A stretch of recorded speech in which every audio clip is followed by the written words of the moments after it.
নমস্কার বন্ধুরা, মিনুর রান্নাঘরে আপনাদের স্বাগত। চলে এলাম এই চারা রুই মাছ নিয়ে। আজকের আমি এই ছোট রুই মাছ দিয়ে একটা মাছের রেসিপি করে আপনাদের দেখাবো। মাছটাকে খুব ভালো করে কেটে ধুয়ে নিয়ে এসেছি। এবার মাছের মধ্যে নুন হলুদটা মাখিয়ে নেব। একদম প্রথমে আমি দিয়ে দিচ্ছি নুন, পরিমাণ মতো নুন দিয়ে দিলাম, আর দিয়ে দিচ্ছি পরিমাণ মতো হলুদ। নুন হলুদটা আমি খুব ভালো করে মেখে নেব, তারপরে রান্না করতে করতে আপনাদের বাকি যা যা লাগবে সব দেখিয়ে দেবো। তাহলে চলুন মাছে আগে নুন হলুদটা মেখে নিই। মাছে নুন হলুদটা খুব ভালো করে মাখিয়ে নিলাম। এবার চলুন রান্না করে আপনাদের দেখাবো। একদম কম উপকরণ দিয়ে এই মাছটা আমি রান্না করব। এই মাছটা রান্না করার জন্য আমি সামান্য একটু কাঁচা লঙ্কা আর সর্ষে নিয়ে নিয়েছি, আর বাকি যা লাগবে রান্না করতে করতেই আপনাদের দেখিয়ে দেবো। চারা রুই মাছটাকে রান্না করার জন্য আমি কড়াই বসিয়ে দিয়েছি, তার মধ্যে দিয়ে দিচ্ছি সর্ষের তেল।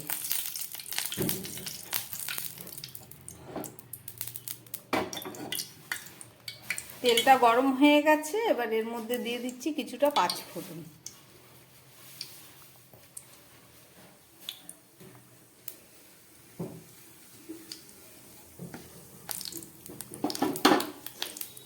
এই পাঁচফোড়নের মধ্যে আমি মাছগুলোকে ভেজে নেব।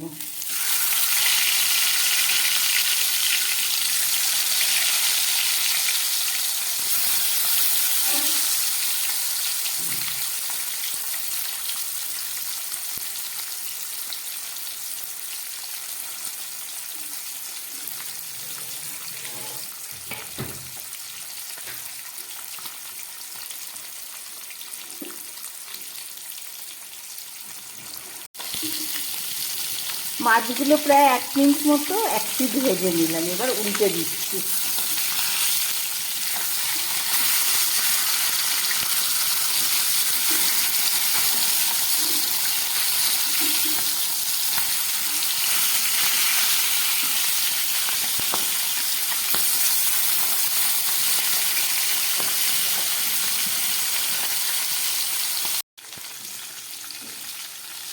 মাছটাকে একটু লাল লাল করে ভেজে নিলাম।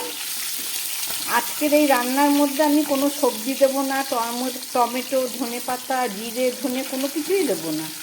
একদম সিম্পল ফোড়ন আর সর্ষে বাটা দিয়ে মাছটা রান্না করছি। মাছটা খুব সুন্দর ফোড়নের মধ্যে একদম লাল লাল করে ভেজে নিলাম। এবার আমি এই মাছের মধ্যে দিয়ে দেবো এই বেটে রাখা কাঁচা লঙ্কা আর সর্ষে বাটা। এখানে খুব সামান্য সর্ষে আছে, 4-5টা কাঁচা লঙ্কা আছে, আর আছে 1 চামচ মতো সর্ষে। 2 রকমের সর্ষে আমি মিশিয়ে আর একটু সামান্য জল দিয়ে দিচ্ছি।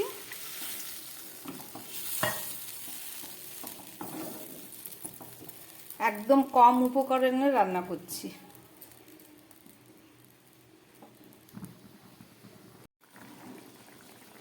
ঝোলটা ফুটে উঠেছে, আমি একটু সামান্য নুন দিয়ে দিয়েছি।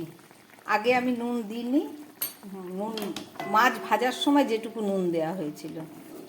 হলুদটাও আমি আর দেব না। এটা মিডিয়ামে রান্না হচ্ছে। এবার গ্যাসটাকে আমি কমিয়ে দিয়ে 4 মিনিটের জন্যে এটাকে ঢাকা দিয়ে রাখবো। ঢাকা দিয়ে তারপরে রান্না করব। গ্যাসটা কমিয়ে দিচ্ছি, ঢাকাটাও দিয়ে দিলাম। 4 মিনিট পরে ফেরত এসে আবার দেখাবো।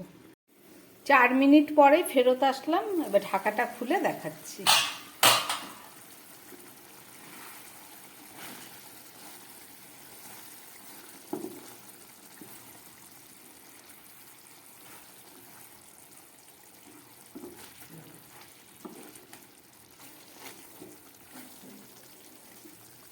রান্না করলাম চারা রুই মাছের ঝাল।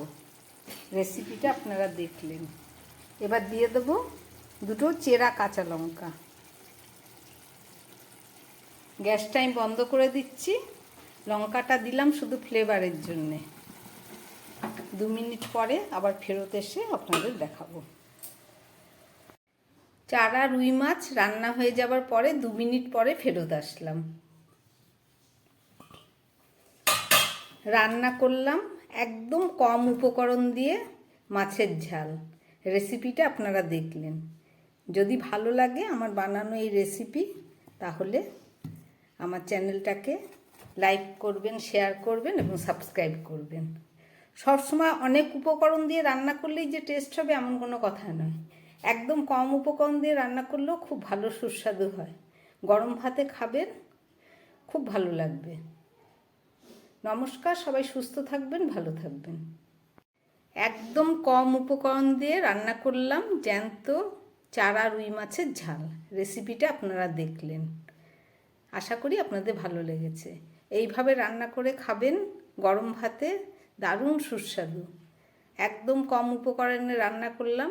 রেসিপিটা যদি ভালো লাগে তাহলে আমার চ্যানেলটাকে লাইক করবেন, শেয়ার করবেন এবং সাবস্ক্রাইব করবেন, যাতে আমি আগামী দিন আবার নতুন কোনো ভিডিও নিয়ে আসতে পারি। নমস্কার, সবাই সুস্থ থাকবেন, ভালো থাকবেন।